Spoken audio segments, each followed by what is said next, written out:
দুই বাংলারই জনপ্রিয় খাবার পাতুরি।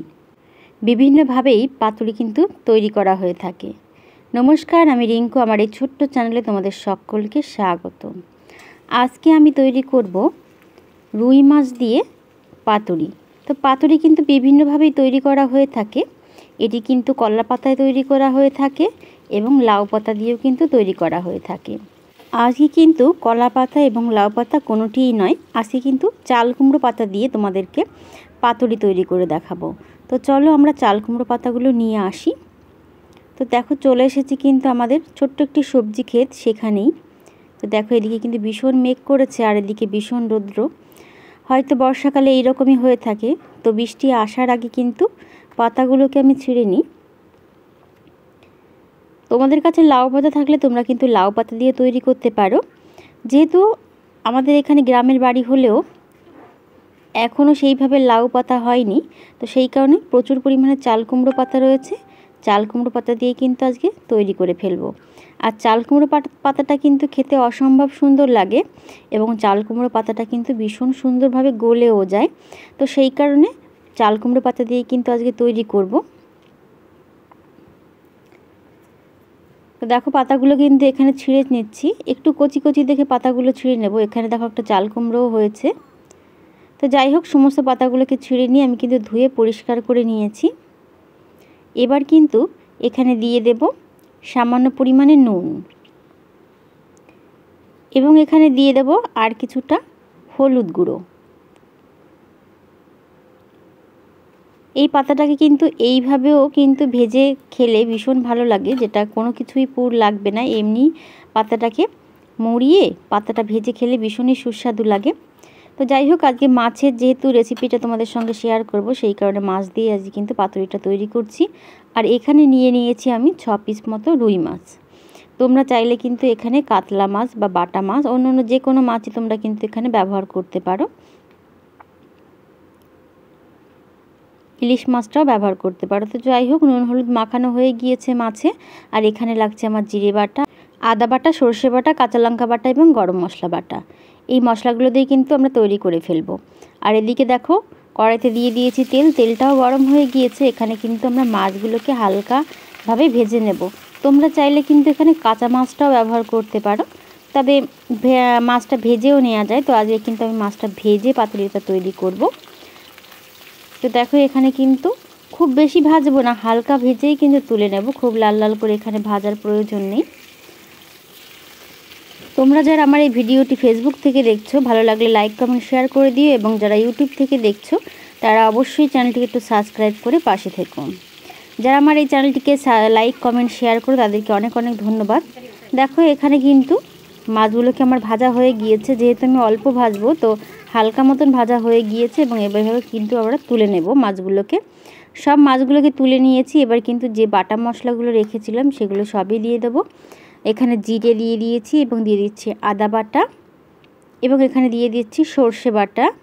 তোমরা চাইলে কিন্তু এখানে পোস্ত বাটা ব্যবহার করতে পারো। এবার এখানে দিয়ে দিচ্ছি গরম মশলা, এখানে কাঁচা লঙ্কা বাটাটা ব্যবহার করেছি।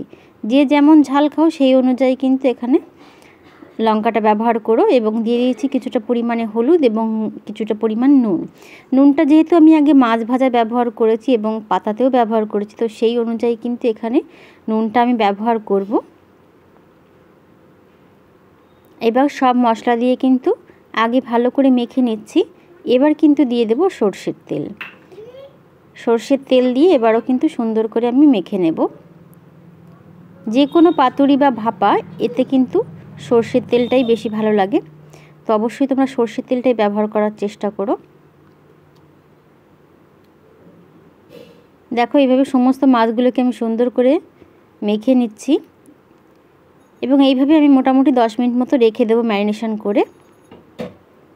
10 মিনিটের মতন হয়ে গিয়েছে। এবার যে পাতাগুলোকে আমি হাত দিয়ে মেখে রেখেছিলাম সেই পাতাগুলোকে আমি এইভাবে কিন্তু এবার একটার পর একটা দিয়ে দেব। এবার দেখো এখানে কিন্তু পাতাগুলো নরম হয়ে গিয়েছে, কিন্তু পাতাগুলো কিন্তু ছিঁড়ে যায়নি। তো এবার এক পিস করে মাছ দিচ্ছি, একটু সামান্য কিছু মশলা এখানে দিয়ে দিলাম, এবং দিয়ে দেবো একটি করে কাঁচা লঙ্কা। এবার কিন্তু এইভাবে পাতাটাকে আমি মুড়ে দেব। এখানে কিন্তু বাঁধার জন্য কোনো রকম কোনো সুতো বা কোনো রকম কোনো কাঠি কোনো কিছুই ব্যবহার করা লাগবে না। তো যেহেতু পাতাটা নরম হয়ে গিয়েছে, তো যেভাবে রাখবো সেভাবেই থেকে যাবে। এইভাবেই পাতাটা কিন্তু আমরা তৈরি করে নেব। তোমাদের আরেকটি পাতা তৈরি, যদি পাতাটার পরিমাণটা ছোট হয় তাহলে কিন্তু তোমরা 3টে বা 4টে পাতা ব্যবহার করতে পারো। তো এখানে দেখো 3টে পাতা দিয়ে দিয়েছি। আবারও কিন্তু সেম প্রসেসে আমি কিন্তু পাতাটাকে সুন্দর করে মুড়ে নিচ্ছি। এইভাবে যদি মাছের পাতুরি করা যায় তাহলে কিন্তু আর কিছুই লাগে না, এক পাতুরি দিয়েই কিন্তু এক থালা ভাত শেষ করা যায়। এবং দেখো এদিকে কড়াইতে যে মাছ ভাজার যে অবশিষ্ট তেল ছিল সেই তেলেই কিন্তু তৈরি করে ফেলছি। তোমরা চাইলে এখানে কিন্তু এমনি তেলও ব্যবহার করতে পারো। তো যেহেতু আমার মাছ ভাজার তেল ছিল সেই কারণে আর তেল ব্যবহার করলাম না। ওই তেলেই কিন্তু আমি এবার দিয়ে দিচ্ছি এই পাতুরিগুলো। এটা কিন্তু করতেও খুব অল্প সময় লাগে, খুব বেশি সময় লাগে না। তো অবশ্যই তোমরা বাড়িতে একবার ট্রাই করো এবং কমেন্টে জানিও তোমাদের কেমন লাগলো। সবগুলো মাছ দিয়ে এবার এইভাবে ঢেকে দেবো, একদম মিডিয়াম টু লো হিটে। আমি কিন্তু মোটামুটি 5 মিনিট মতো ঢেকে রেখে দিয়েছিলাম। এখন দেখো ঢাকনাটা তুলে নিচ্ছি। তুলে আমরা এবার হালকা করে উল্টে দেব। এইভাবে দেখো উল্টে দিচ্ছি। এইভাবে উল্টাতেও কিন্তু ভীষণই সহজই বলতে পারো। এইভাবে কিন্তু উল্টালে খুব একটা মাছ ভেঙে যাওয়ার সম্ভাবনা থাকে না। এরকম আলতো আলতো করে আমরা কিন্তু মাছগুলোকে সব উল্টে দিচ্ছি।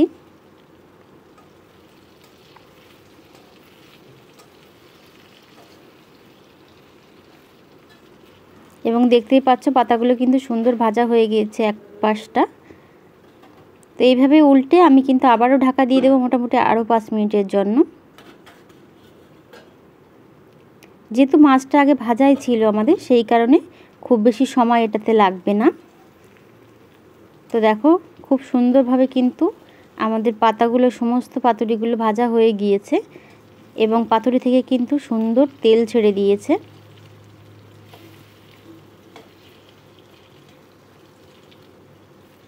এবং দেখো একটু চেক করে নিচ্ছি পাতাটা গলেছে কিনা। ভীষণই সুন্দরভাবে গলে গিয়েছে এবং তৈরি হয়ে গিয়েছে কিন্তু আমাদের চাল কুমড়ো পাতা দিয়ে রুই মাছের পাতুরি। কেমন লাগলো অবশ্যই কমেন্টে জানিও।